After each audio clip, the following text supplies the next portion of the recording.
समय स्वर्गलोक में सबसे बड़ा कौन के प्रश्न पर 9 ग्रहों में वाद विवाद हो गया। विवाद इतना बढ़ा कि परस्पर भयंकर युद्ध की स्थिति बन गई। निर्णय के लिए सभी देवता देवराज इंद्र के पास पहुंचे और बोले, हे देवराज, आपको निर्णय करना होगा कि हम में से सबसे बड़ा कौन है। देवताओं का प्रश्न सुनकर देवराज इंद्र उलझन में पड़ गए। इंद्र बोले, मैं इस प्रश्न का उत्तर देने में असमर्थ हूँ। हम सभी पृथ्वीलोक में उज्जैन नगरी में राजा विक्रमादित्य के पास चलते हैं। देवराज इंद्र सहित सभी ग्रह देवता उज्जैन नगरी पहुंचे। महल में पहुंचकर जब देवताओं ने उनसे अपना प्रश्न पूछा तो राजा विक्रमादित्य भी कुछ देर के लिए परेशान हो उठे, क्योंकि सभी देवता अपनी अपनी शक्तियों के कारण महान थे। किसी को भी छोटा या बड़ा कह देने से उनके क्रोध के प्रकोप से भयंकर हानि पहुंच सकती थी। अचानक राजा विक्रमादित्य को एक उपाय सूझा और उन्होंने विभिन्न धातुओं स्वर्ण, रजत, चांदी, कांसा, ताम्र, तांबा, सीसा, रांगा, जस्ता, अभ्रक व लोहे के 9 आसन बनवाए।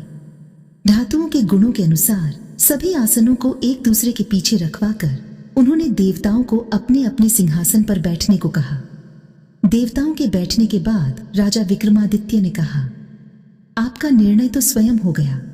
जो सबसे पहले सिंहासन पर विराजमान है वही सबसे बड़ा है। राजा विक्रमादित्य के निर्णय को सुनकर शनि देवता ने सबसे पीछे आसन पर बैठने के कारण अपने को छोटा जानकर क्रोधित होकर कहा, राजा विक्रमादित्य, तुमने मुझे सबसे पीछे बैठाकर मेरा अपमान किया है। तुम मेरी शक्तियों से परिचित नहीं हो। मैं तुम्हारा सर्वनाश कर दूंगा। शनि ने कहा, सूर्य एक राशि पर 1 महीने, चंद्रमा 2.25 दिन, मंगल 1.5 महीने, बुध और शुक्र 1 महीने, बृहस्पति 13 महीने रहते हैं, लेकिन मैं किसी राशि पर 7.5 वर्ष 7.5 तक रहता हूँ। बड़े बड़े देवताओं को मैंने अपने प्रकोप से पीड़ित किया है। राम को 7.5 के कारण ही वन में जाकर रहना पड़ा और रावण को 7.5 के कारण ही युद्ध में मृत्यु का शिकार बनना पड़ा। राजा, अब तू भी मेरे प्रकोप से नहीं बच सकेगा। इसके बाद अन्य ग्रहों के देवता तो प्रसन्नता के साथ चले गए, परंतु शनिदेव बड़े क्रोध के साथ वहां से विदा हुए। राजा विक्रमादित्य पहले की तरह ही न्याय करते रहे। उनके राज्य में सभी स्त्री पुरुष बहुत आनंद से जीवन यापन कर रहे थे। कुछ दिन ऐसे ही बीत गए। उधर शनि देवता अपने अपमान को भूले नहीं थे। विक्रमादित्य से बदला लेने के लिए एक दिन शनिदेव ने घोड़े के व्यापारी का रूप धारण किया और बहुत से घोड़ों के साथ उज्जैन नगरी पहुंचे। राजा विक्रमादित्य ने राज्य में किसी घोड़े के व्यापारी के आने का समाचार सुना तो अपने अश्वपाल को कुछ घोड़े खरीदने के लिए भेजा। घोड़े बहुत कीमती थे। अश्वपाल ने जब वापस लौटकर इस संबंध में बताया तो राजा विक्रमादित्य ने स्वयं आकर एक सुंदर व शक्तिशाली घोड़े को पसंद किया। घोड़े की चाल देखने के लिए राजा उस घोड़े पर सवार हुए तो वह घोड़ा बिजली की गति से दौड़ पड़ा। तेजी से दौड़ता घोड़ा राजा को दूर एक जंगल में ले गया और फिर राजा को वहां गिराकर जंगल में कहीं गायब हो गया। राजा अपने नगर को लौटने के लिए जंगल में भटकने लगे, लेकिन उन्हें लौटने का कोई रास्ता नहीं मिला। राजा को भूख प्यास लगाई। बहुत घूमने पर उसे एक चरवाहा मिला। राजा ने उससे पानी मांगा। पानी पीकर राजा ने उस चरवाहे को अपनी अंगूठी दे दी। फिर उससे रास्ता पूछकर वह जंगल से निकलकर पास के नगर में पहुंचा। राजा ने एक सेठ की दुकान पर बैठकर कुछ देर आराम किया। उस सेठ ने राजा से बातचीत की तो राजा ने उसे बताया कि मैं उज्जैन नगरी से आया हूँ। राजा के कुछ देर दुकान पर बैठने से सेठ जी की बहुत बिक्री हुई। सेठ ने राजा को बहुत भाग्यवान समझा और खुश होकर उसे अपने घर भोजन के लिए ले गया। सेठ के घर में सोने का एक हार खूंटी पर लटका हुआ था। राजा को उस कमरे में छोड़कर सेठ कुछ देर के लिए बाहर गया। तभी एक आश्चर्यजनक घटना घटी। राजा के देखते देखते सोने के उस हार को खूंटी निगल गई। सेठ ने कमरे में लौटकर हार को गायब देखा तो चोरी का संदेह राजा पर ही किया, क्योंकि उस कमरे में राजा ही अकेला बैठा था। सेठ ने अपने नौकरों से कहा कि इस परदेसी को रस्सियों से बांधकर नगर के राजा के पास ले चलो। राजा ने विक्रमादित्य से हार के बारे में पूछा तो उसने बताया कि उसके देखते ही देखते खूंटी ने हार को निगल लिया था। इस पर राजा ने क्रोधित होकर चोरी करने के अपराध में विक्रमादित्य के हाथ पांव काटने का आदेश दे दिया। राजा विक्रमादित्य के हाथ पांव काटकर उसे नगर की सड़क पर छोड़ दिया गया। कुछ दिन बाद एक तेली उसे उठाकर अपने घर ले गया और उन्हें अपने कोल्हू पर बैठा दिया।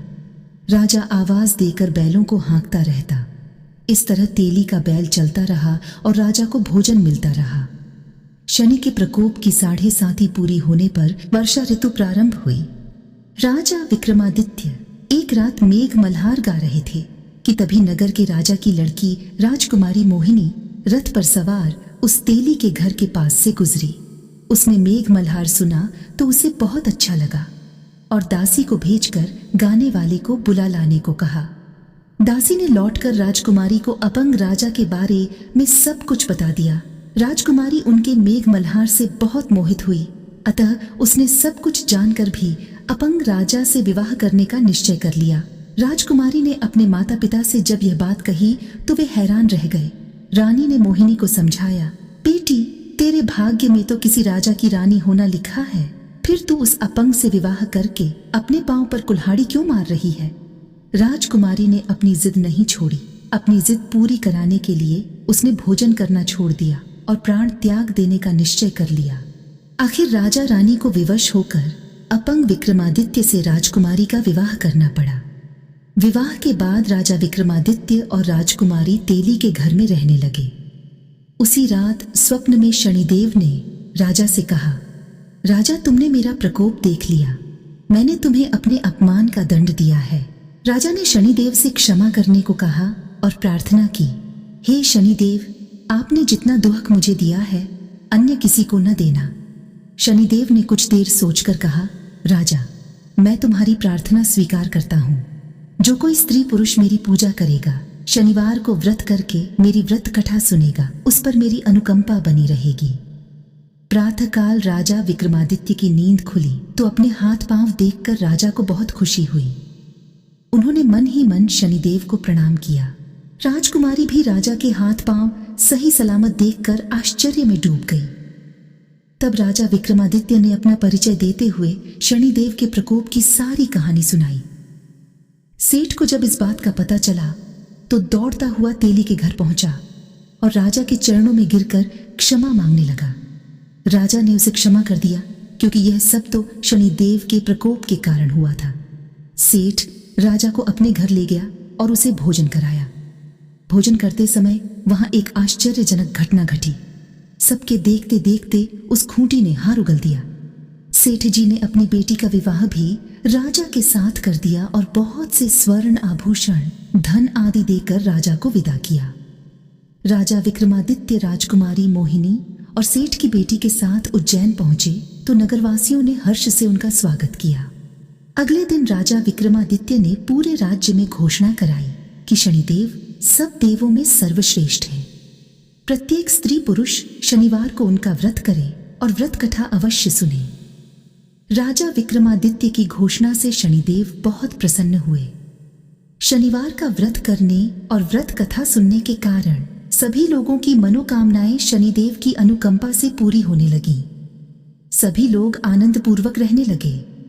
अगर जानकारी अच्छी लगी तो कमेंट बॉक्स में जय शनिदेव जरूर लिखें और वीडियो को लाइक एंड शेयर करें और चैनल को सब्सक्राइब करके बेल नोटिफिकेशन को ऑल पर सेट कर ले।